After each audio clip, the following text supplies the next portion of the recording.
A Christmas Carol by Charles Dickens, the Yuletide classic and one of the most beloved and also one of the most oft adapted books ever written.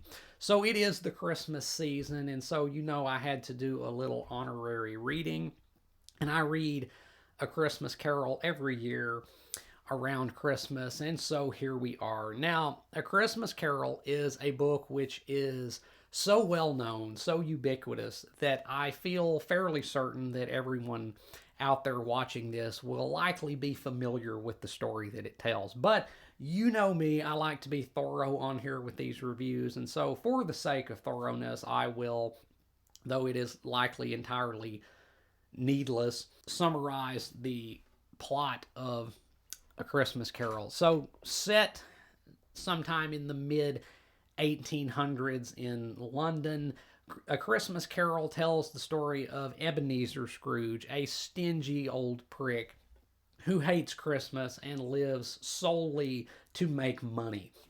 Uh, but one day he is visited by the ghost of his dead an equally stingy business partner, Jacob Marley, who tells him that he has a ghastly fate awaiting him after death if he does not change his ways. But luckily for him, he will be visited by three Christmas spirits who will show to him the error of his ways and help him reform his character and be a better man. So Scrooge is then visited by the three bespoken Christmas spirits, being the ghost of Christmas past, the ghost of Christmas present, and the ghost of Christmas yet to come.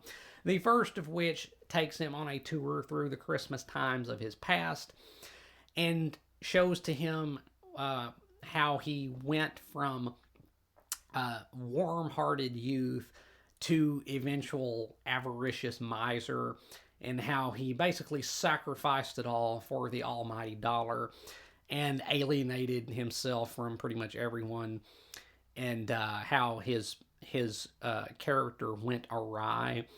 And then the second ghost shows him the present Christmas and shows where he stands at present in relation to those around him, and what others think of him, what he has done to make people esteem him a certain way, and also shows to him what Christmas time does to people and how it brings out the best in people, or at least ought to bring out the best in people, and how it, even though it takes place in the winter time, it nonetheless warms the hearts of those who will let it.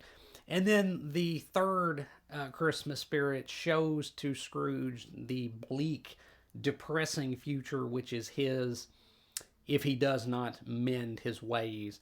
And so then Scrooge wakes up a changed man, determined to conduct himself more generously and be warmer and more caring to those around him and less hard-hearted and stingy. And he sets about rectifying his mistakes and righting his wrongs and becomes a better man for his experiences. And so that is the tale of A Christmas Carol. So let's analyze the book based upon its qualities, starting with the writing.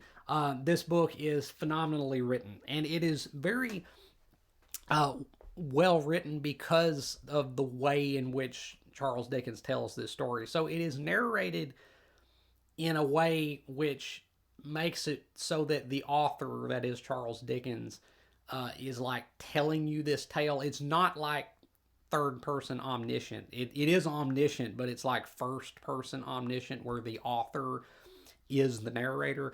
And so the author slash narrator intrudes at various times in the book and kind of makes asides and kind of points out some things in here, and that really works wonders when it comes to this story, but also just when it comes to like the phraseology. It's great stuff. Charles Dickens was very witty and also very warm, and the thing about A Christmas Carol is that there really is not a wasted word, and yet it feels like such a full and well-rounded experience, because the book is a novella. It's only around like 100 pages, but it is like perfectly executed in terms of its writing. Again, there's no wasted words, and yet it does not feel shortchanged at all. And the way that some of these things are worded, the way that some of these sentences are worded, is quite eloquent. And so I really have nothing to complain about when it comes to the writing. It is fantastic. Now, on to the characters. It has been charged against Charles Dickens, I believe, that he was not really the greatest at developing like rounded, fully fleshed out characters. And that may or may not be, but it is not the case with A Christmas Carol, because A Christmas Carol is kind of something of like a Bildungsroman. Like, it follows the development and ultimate reform of Ebeneezer Scrooge over the course of the story. And so I don't think that you can really call Scrooge anything less than a rounded, fully developed character who we witness change and grow as the story progresses. Now, the secondary characters are not really much to speak of. Some of them are memorable, such as, of course, Tiny Tim or Bob Cratchit, which is Scrooge's long-suffering yet doggedly devoted clerk. But their personalities are not really all that well fleshed out. But where it counts, it gets the job done. Again, Scrooge's transformation is one for the ages. I mean, it's just one of the most iconic character arcs in all of literature. And so I think it does, it gets the job done where it counts, and it does so with flying colors. So now on to the actual story. It's just, perfect, basically. Again, this is a novella, but it is nonetheless perfectly paced. It never feels too short, even though these events actually happen very, very quickly. It's so economical in the way that the story is told, where every scene imparts something very specific and very important to the story, to where even though these things happen very rapidly, it doesn't, again, shortchange anything, and it just comes off pretty much flawless, in my opinion, anyway. And I have to say that the overall impact of this book can be quite powerful if you let it, if you're in that Christmas spirit when you read it, because some of these scenes in here hit like a ton of bricks, really, especially in the Ghost of Christmas Past section, where we witness Scrooge's corruption from again, a warm-hearted youth to a very, very calculating, avaricious miser. And we see what he gave up in the course of that. And again, it hits hard. Like the scene where the ghost shows Scrooge what he gave up in romantic terms, how he broke off his engagement to this woman, and how she went on to, have a family and a very fulfilled life, and he is a bitter, lonely old man who has basically no one, and where he sees what he could have had he not been the way he turned out being. That hits like a train. It is just incredibly poignant. That hits hard, but then also in the Ghost of Christmas Present scene, we see how Scrooge's clerk, even though he, barely makes ends meet and suffers so much abuse at the hands of Scrooge, he nonetheless has in his heart only the best for his boss, even though he really has no right to. And that is, in its own right, quite powerful, because we see how Scrooge may be rich with the money, but when it comes to character, he is virtually bankrupt in comparison to those who have less materially than he does. And then in the final section, we see the grim future that awaits Scrooge, and how he will die unloved and unmourned, and how people will actually just rejoice at his death, and he will leave no legacy except one of scorn and hard-heartedness.